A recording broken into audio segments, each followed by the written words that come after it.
ஓம் சாந்தி. நான் இந்த சரீரம் என்ற கோவிலில் இரு புருவங்களுக்கு மத்தியில் அழியாத சிம்மாசனத்தில் வீற்றிருக்கின்ற ஆத்மா. நான் இப்பொழுது ஆத்ம அபிமானியாக ஆவதற்காக இன்று பாப்தாதா கொடுத்த ஒவ்வொரு சுவமானங்களையும் சிந்தனை செய்து பார்க்கின்றேன்.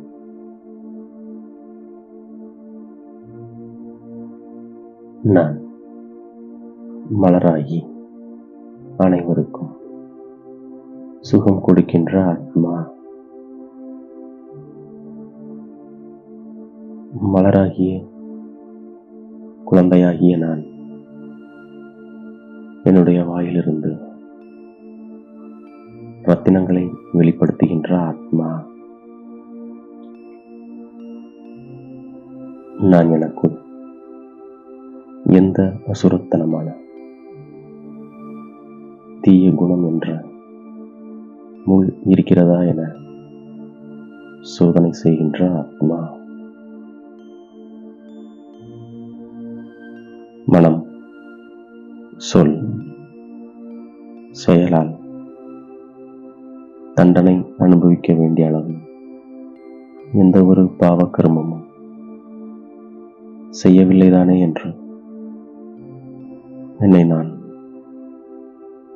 கண்காணித்தபடி இருக்கின்ற ஆத்மா.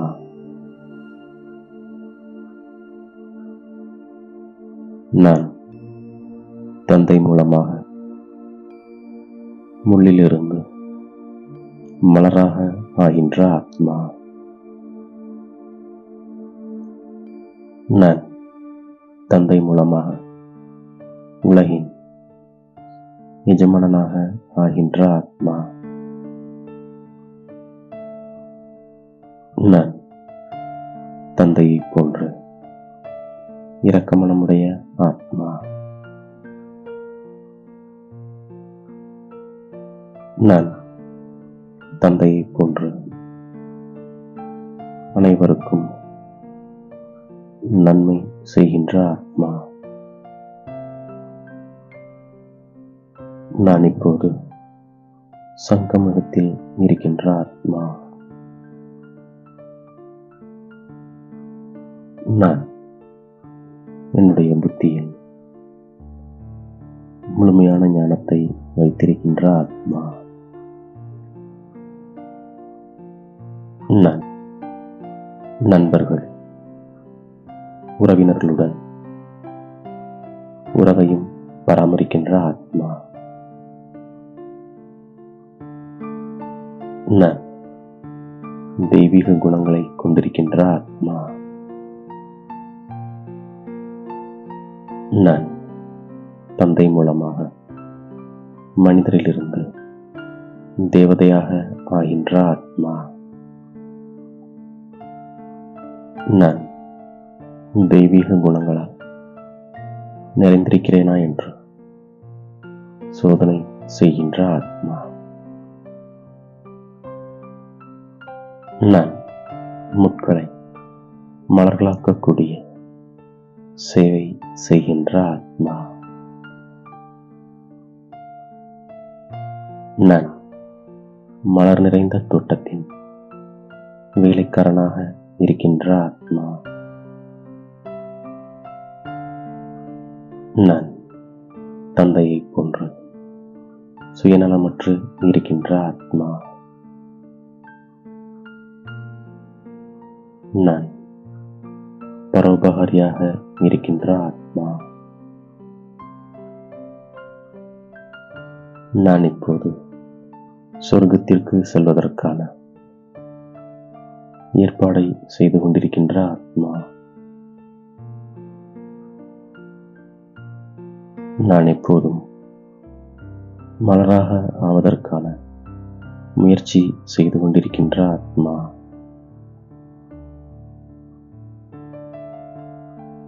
நான் தந்தை மூலமாக ராஜயோகத்தை கற்றுக்கொள்கின்ற ஆத்மா. நான் தந்தையை நினைவு செய்து முள்ளிலிருந்து மலராக ஆகிவிடுகின்ற ஆத்மா. நான் விஷால புத்தியுடைய ஆத்மா.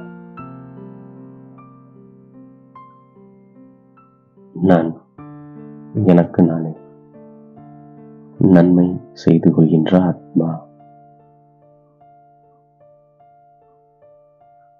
நான் இப்போது ஸ்ரீமத் படி நடக்கின்ற ஆத்மா.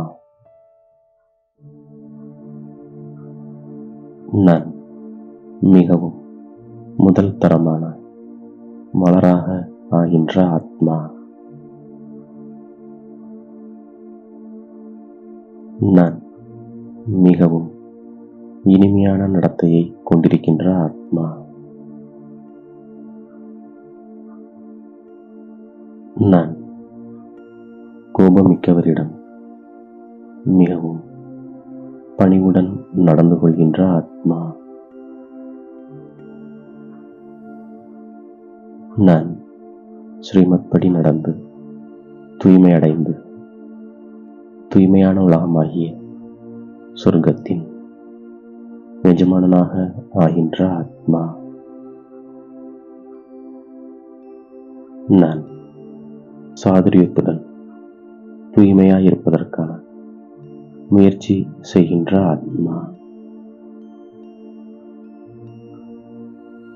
நான் பகவானுடைய பேச்சை கேட்டு தூய்மை அடைந்து சதோப்பிரதானமாக ஆகிவிடுகின்ற ஆத்மா. நான் யுக்தியுடன் என்னை பாதுகாத்துக் கொள்கின்ற ஆத்மா. நான் எனக்காக அனைத்தையும் செய்கின்ற ஆத்மா. நான் மாயையின் கிரகாச்சாரத்திலிருந்து என்னை பாதுகாத்துக் கொள்வதற்காக வாயிலிருந்து எப்போதும் ஞான ரத்தினங்களை வெளிப்படுத்துகின்ற ஆத்மா. நான் கெட்ட தொடர்பிலிருந்து என்னை பாதுகாத்துக் கொள்கின்ற ஆத்மா. நான் மனம் வீசும் மலராக ஆவதற்காக தீய குணங்களை நீக்கிவிடுகின்ற ஆத்மா.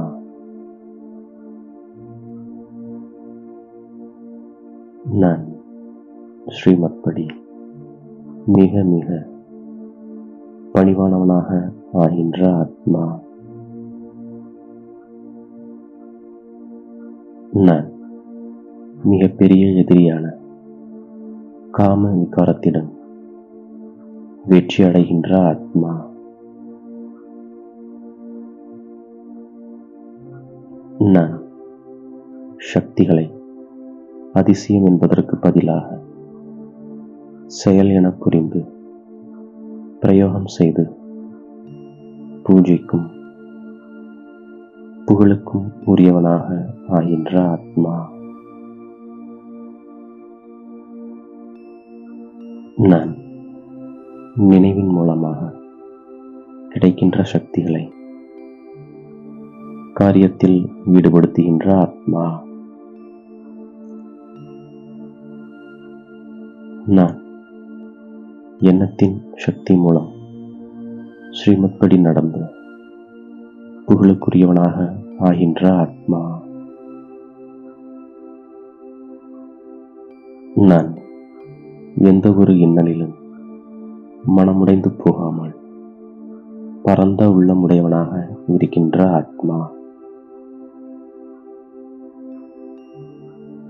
நான் சரள சுபாவமுள்ள ஆத்மா.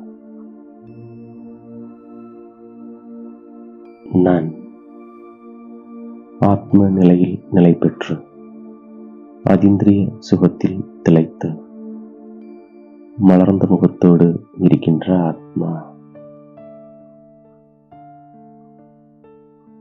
நான் மகானாவதற்காக இனிமை மற்றும் பணிவு என்ற குணத்தை தாரணை செய்கின்ற ஆத்மா.